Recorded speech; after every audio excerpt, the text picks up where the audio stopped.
Batay sa totoong mga pangyayari, ang pelikula ay nagbubukas sa Montevideo, Uruguay noong Oktubre taong 1972.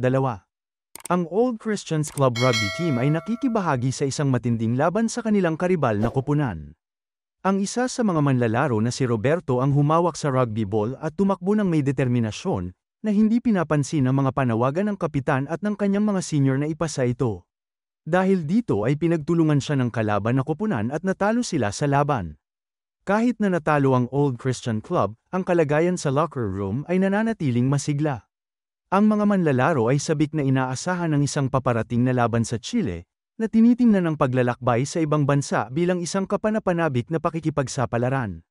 Sa susunod na eksena, ang eroplano ay umalis mula sa Uruguay nang walang problema na may lula ng 45 na pasahero, kabilang ang 5 tripulante, 19 na manlalaro mula sa Old Christians Club Rugby Team, at ang natitira ay kanilang pamilya at mga kaibigan. Kabilang sa mga pasahero sina Numa, Roberto, Nando, Gustavo at ang magpipinsan na stroke na sina Daniel, Faito at Eduardo. Ang tagapagsalaysay ng pelikula na si Numa, ay nagpapatuloy sa pag-aaral ng batas at sama-sama sa paglalakbay sa kanyang mga kaibigan. Maayos ang takbo ng lahat hanggang sa kalagitnaan ng paglalakbay. Ang mga pasahero ay kumukuha ng litrato sa isa't isa, at ang pangkalahatan na kapaligiran ay masaya, lalo na sa mga kabataan. Gayunpaman, biglang nagkaroon ng problema habang papalapit ang eroplano sa saklaw ng bundok ng Andes. Ipinaliwanag ng isa sa mga manlalaro na ang mainit na hangin ng Argentina ay bumangga sa malamig na hangin ng bundok, na lumilikha ng hindi magandang epekto. Ang landas ng paglipad ay nangangailangan ng diversyon upang maiwasan ang matataas na bundok, na naglalayo na maglakbay sa isang malawak na daanan sa pagitan ng dalawang taluktok. Gayunpaman, doon nagkaroon ng labis na problema na ginagawa ng mga piloto ang lahat ng kanilang makakaya upang makaalis ang eroplano sa malakas na hangin, habang ang lahat ay kumakapit ng mahigpit at pinapanood ang kanilang mga gamit na bumabagsak sa koridor. Ngunit sa susunod na segundo, ang eroplano ay nawala sa kontrol at bumagsak sa Andes at nahati sa dalawa. Ang isang manlalaro ay natangay sakay ng dulo ng eroplano, habang ang harap ay patuloy na dumudulas hanggang sa bumagsak ito sa nyebe. Ang resulta ay naging sanhi ng marahas na pagbangga ng mga upuan, na nagre-resulta sa maraming pagkamatay. Kasunod ng nakakakilabot na insidente, ang mga nakaligtas ay pinuwi ang kanilang pagkagulat at umalis sa kanilang mga upuan upang tulungan ang mga nakulong na pasahero. Ang mga dugo ay nasa lahat ng dako, at 2 medikal na estudyante ang nagsisikap na tulungan ang isang lalaki na nabali ang mga paa, sinusubukan na pakalmahin siya. Habang 12 pasahero ang namatay sa epekto, ang mga nakaligtas ay nahaharap sa mahaba at mahirap na paghihintay para sa magliligtas sa kanila. Ang pagbagsak ng eroplano ay kalunos-lunos na pumatay sa piloto sa loob lamang ng ilang minuto, at dahil ang lahat ng kagamitan ay nasira, ang mga nakaligtas ay ganap na walang koneksyon mula sa labas ng mundo. Tinatangka ng ilang lalaki na gamitin ang radyo ng piloto, ngunit kulang sa kuryente ang makina. Sa unang gabi ay bumaba ng husto ang temperatura at umabot sa -30°C. Karamihan sa mga mag-aaral ay nanirahan sa mainit na klima sa buong buhay nila at hindi pa nakakakita ng nyebe, ni wala silang anumang maayos na damit para iligtas ang kanilang sarili mula sa hypothermia. Dahil dito ay napilitan silang yakapin ang mga bangkay ng namatay. Nang sumikat na ang araw, dinala nila ang mga bangkay sa labas upang bigyan ng puwang ang kanilang mga sarili. Nang naayos na nila ang lahat, mayroon silang konting pagkain na nagawa nilang ipunin mula sa mga maayos na suitcase. Pinaplano nilang magtipid ng pagkain para tumagal ito hanggat maaari. Samantala, ang pagkawala ng Uruguayan Air Force Flight 571 ay naibalita na nag-udyok sa mga awtoridad na simulan ang paghahanap para dito. Ang mga nakaligtas ay paminsan-minsan na nakakarinig ng mga eroplano na lumilipad sa itaas, ngunit ang lokasyon ng pinagbagsakan ay ginagawang imposible na makita mula sa itaas. Halos natatakpan ng makapal na nyebe ang lahat ng bagay sa lupa, at dahil sa anggulo ng lugar ay hindi makikita ng mga rescue plane ang bumagsak na eroplano o ang mga nakaligtas. Determinado na humingi ng tulong, ang mga nakaligtas ay nangongolekta ng mga nasirang gamit at lumikha ng isang cross sign sa lupa. Sa ikatlong araw matapos ang pagbagsak, sa wakas ay nagising na si Nando, na nawala ng malay noong nakaraan. Ang kanyang katawan ay hindi maganda ang kondisyon, ngunit pinilit niya pa rin na pagalawin ang kanyang sarili upang makasama ang kanyang kapatid na babae, na mahina rin ang kalusugan. Nang tanungin ni Nando ang kanyang mga kaibigan tungkol sa kanyang ina, at tubili nilang sinabi sa kanya na ito ay patay na. Ang balitang ito ay labis niyang ikinalungkot, ngunit wala siyang lakas para umiyak. Samantala, ang iba ay gumagawa ng cross sign nang marinig nila ang isa pang eroplanong dumaan. Sinusubukan nilang ipakita ang sikat ng araw gamit ang ilang salamin at patuloy na sumisigaw para sa atensyon. May nakapansin na parang lumiko ang eroplano, na maaaring senyales na nakita sila. Kinabukasan ay narinig nila ang isa pang eroplano, ngunit ito ay sobrang layo na nagpapahiwatig na ang paghahanap ay nangyayari sa ibang lugar. Sa kanilang pagsisikap na manatiling nabubuhay, sinubukan ni Numa at ng tatlong iba pang kaibigan na hanapin ang buntot ng eroplano sa kabilang bahagi ng bundok. Naniniwala sila na mayroong ilang mga baterya na maaaring makatulong sa kanila na makagawa ng kuryente. Ang grupo pagkatapos ay gumawa ng goggles gamit ang mga sirang salamin at leather mula sa mga upuan ng eroplano at naghanda para sa kanilang ekspedisyon. Ngunit nang makarating sila sa kalagitnaan ng bundok, napansin nilang hindi na makikita sa malayo ang bumagsak nilang eroplano dahil sa kumikinang na nyebe. Dahil dito ay napagtanto nila na imposibleng makita sila ng mga rescue plane mula sa itaas. Kaya naman bumalik si Numa at ang koponan sa pinagbagsakan ng eroplano na may konting pag-asa. Sa pagdaan ng mga araw, unti-unting nauubusan ng pagkain ang grupo. Nang walang mga hayop o halaman sa paligid, sinubukan nilang kumain ng lumot mula sa isang bato, ngunit sobrang nakakadiri ang lasa nito. Dahil desperado, sinabi ni Nando na handa siyang kumain ng mga bangkay kung kinakailangan, na nagdulot ng pagtatalo sa mga miyembro ng grupo. Ang ilan ay naniniwala na ito ay isang magandang ideya dahil ang kanilang sariling balat ay nagsisimula ng matuklap at ang kanilang ihi ay naging itim na dahil sa mga impeksyon at malnutrisyon. Ngunit ang iba ay naniniwala na ang cannibalism ay isang kasalanan at hindi nila dapat isipin na gawin ang bagay na yun.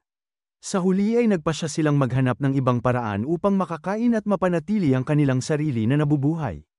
Nakalulungkot dahil sa ikawalo na araw ay namatay na rin ang kapatid ni Nando dahil sa gutom at sa kanyang mga pinsala. Ito ay nag-iwan sa kanya sa lubos na pagkawasak dahil pareho nang wala ang kanyang ina at kapatid na babae. Sa pagdaan ng mga araw, ang mga nakaligtas ay tinamaan ng bagyo ng nyebe na naging dahilan upang humanap sila ng kanlungan sa loob ng mga labi ng eroplano. Sa ika-11 ng araw ay lalo silang nagutom. Kaya sa huli ay bumigay sila sa kanilang desperasyon at nagpasya na kumain ng laman ng tao.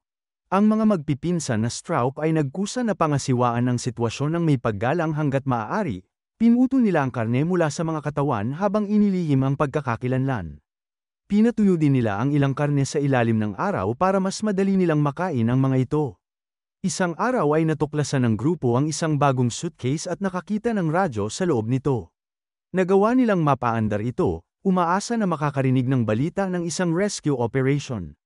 Gayunpaman, naputol ang kanilang pag-asa nang matuklasan nilang ang lahat ng mga misyon sa paghahanap ay kinansela na. Sa susunod na eksena, nagpasya si Numa at dalawang iba pa na hanapin muli ang buntot ng eroplano.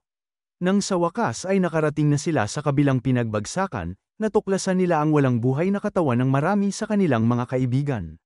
Sa kanilang paglalakbay pabalik, nahihirapan silang kumilos ng mabilis dahil nahihirapan silang huminga sa malamig na hangin. Ngunit sa kabila ng lahat ng mga pagsubok, kahit papaano ay nagtagumpay silang makalabas ng buhay. Sa ika-17 na araw, ang grupo ay naharap sa isang bagyo sa loob ng 5 araw. Napilitan silang maghanap ng kanlungan sa loob ng eroplano, kung saan ginugugol nila ang karamihan sa kanilang oras sa pagbabahagi ng mga kwento upang mapalakas ang kanilang loob. Sa oras na yun ay biglang nagkaroon ng pagguho at nabaon ang eroplano sa ilalim ng lupa, agad na kumilos ang mga nakaligtas at nagsimulang maghukay sa nyebe upang iligtas ang kanilang mga kaibigan. Ginamit pa nila ang sarili nilang ihi para mas mabilis na matuno ang nyebe. Pagkatapos ng maraming pagsisikap, nagawa nilang iligtas ang ilan sa kanilang kaibigan ngunit nakalulungkot dahil 13 pa ang nawawala. Sa ika-18 araw ay inilipat ng grupo ang mga bangkay na nakatambak sa loob ng eroplano. Kinakain pa rin nila ang kanilang mga namatay na kaibigan dahil ang lahat ng iba pang mapagkukunan ng pagkain ay naubos na sa puntong ito. Ang nag-iisang hindi kumakain ng karne ay si Numa, ngunit nagsisimula na siyang maging mahina. Sa ika-21 na araw, ang natitirang grupo sa wakas ay nakalabas na mula sa nyebe at sinusubukan ang kanilang makakaya upang mahukay ang eroplano. Sa kalaunan ay nailabas nila ang eroplano at tinulungan ang lahat ng iba pang nakaligtas. Pagkatapos ay isinasaalang-alang nila ang pagpapadala ng ilang lalaki sa paghahanap ngunit napagtanto nilang hindi sila makakaligtas sa nagyayelong gabi sa labas. Sa makatuwid ay nag-usap silang lahat maghintay na lang para sa tag-araw. Sa ika-34 na araw, ang niyebe sa wakas ay nagsisimula ng matunaw. Ngunit nang magsimulang bumuti ang mga bagay, dalawang lalaki na nasugatan ang nagkasakit ng husto. Sinisikap ng mga medikal na estudyante na tumulong, ngunit namatay ang isa sa mga lalaki na nagngangalang Coco. Ang mga nakaligtas ay nakahanap ng sulat mula sa kanya at itinago ito. Nakasulat sa liham ni Coco ang kanyang malagim na karanasan at ang kagandahan ng lugar sa gabi. Sa ika-36 na araw, ang apat na lalaki na sina Roberto, Nando, Tintin, at Numa, ang naglakbay patungo sa silangan mula sa lugar ng aksidente. Umaasa silang malalagpasan ang mga bulubundukin ng Andes at sa huli ay makakarating sa Chile. Gayunpaman, napilitan si Numa na iwanan ang paglalakbay at bumalik sa eroplano dahil sa matinding impeksyon sa kanyang paa. Nagpatuloy ang tatlong natitirang lalaki at kalaunan ay nahanap nila ang buntot ng eroplano, kinuha nila ang mga supply mula dito at bumalik sa kanilang mga kaibigan. Sa mga sumunod na araw, sinubukan ng grupo na gumamit ng mga nailigtas na bahagi upang makabuo ng kuryente at makipag-ugnayan sa sibilisasyon. Tinitiis din nila ang mas malupit na mga bagyo at ang walang awa na panahon. Sa ika-29 ng Nobyembre, 17 na lamang sa kanila ang nakaligtas. Nakuha ni Tintin ang kanilang mga larawan sa tulong ng isang kamera na nakita niya sa isa sa mga suitcase. Sa kasamaang palad, sa ika-60 araw ay pumanaw si Numa sa matinding malnutrisyon dahil hindi siya nakakain ng anumang sapat na pagkain. Pagkatapos, ang natitirang grupo ay nagpasya na magsimula ng isa pang paglalakbay patungo sa silangan, dahil ito ang kanilang tanging pagkakataon na mabuhay ngayon. Sa oras na ito, ang lagay ng panahon ay sumailalim sa mga makabuluhang pagbabago, kung saan ang taglamig ay nawawala na at ang araw ay lumalakas sa bawat araw. Ginagawa nitong posible para kina Roberto, Nando, at Tintin na makapaglakbay. Nakaranas pa rin ang tatlo ng malalakas na hangin at nyebe sa daan, ngunit buong tapang silang nagpatuloy sa kanilang paglalakbay. Pagkaraan ng ilang araw, sa kalaunan ay narating nila ang pinakamataas na bahagi ng bulubundukin, kung saan nakita nila ang isang bukas na lambak sa ibaba. Napagtanto ng tatlo na ang Chile ay malapit na, at tiyak na makakahanap sila ng tulong doon. Ngunit dahil wala na silang sapat na pagkain para sa kanilang lahat, nagboluntaryo si Tintin na bumalik sa lugar ng aksidente. Pagkatapos ay ipinagpatuloy ni na Roberto at Nando ang paglalakbay, at sa daan ay nahaharap sila sa maraming paghihirap.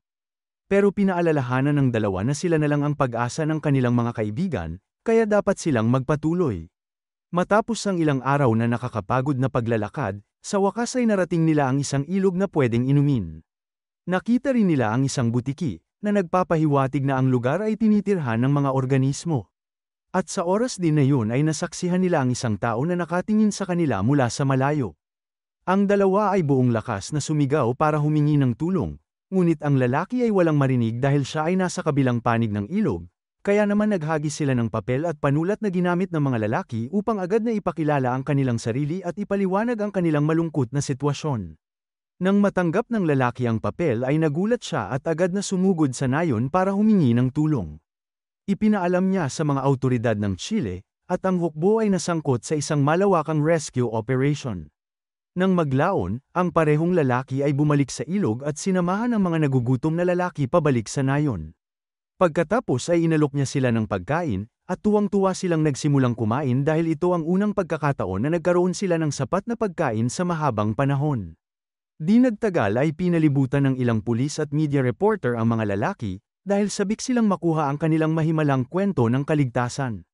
Mabilis na kumalat ang balita sa pamamagitan ng mga channel sa radyo, na umabot sa mga tainga ng mga natitirang nakaligtas na naruroon pa rin sa lugar ng aksidente. Ito ay pumupuno sa kanila ng pag-asa dahil nalaman nila na ang tulong ay parating na. Sa matinding pananabik ay inihahanda ng mga lalaki ang kanilang sarili upang magmukhang presentable hanggat maaari. Sila ay nagbihis at nag-ayos ng kanilang buhok dahil alam nila na ang kanilang mga mukha ay malapit nang lumabas sa mga ulo ng balita sa buong mundo. Sa kalaunan ay dumating ang mga rescue helicopter, na nag-udyok sa karamihan ng mga lalaki na lumuha. Pagkatapos ay isa-isa silang pumasok sa helicopter at tumungo sa pinakamalapit na lungsod. Sa kanilang pagdating, ang mga nakaligtas ay malugod na tinanggap ng kanilang mga magulang na sabik na naghihintay sa kanila. Pagkatapos ay inihatid sila sa ospital para sa masusing pagsusuri sa medisina, libu-libong tao ang nagtipon sa labas dahil gusto nilang makita man lang ang mga bayani. Sa kabuuan, 16 na lalaki ang nakaligtas sa nakakakilabot na pagbagsak, ang nakamamatay na pagguho, ang gutom, at ang 72 araw na napakahirap na paghihintay sa nyebe. Lahat sila ay nasuri na may malnutrisyon at iba pang mga kakulangan, ngunit wala na sila sa panganib. Sa gabing yun, ang mga nakaligtas ay binigyan ng mga individual na silid upang magpahinga. Gayunpaman, nagtipon sila sa parehong silid upang pagnilayan ang napakahabang paghihirap na kanilang tiniis. Dito na nagtatapos ang kwento, sana ay nagustuhan mo ito. Kung hindi ka pa nakasubscribe ay mag-subscribe ka na upang matulungan mo ang channel na ito. Mag-comment ka na rin tungkol sa kwento. Salamat!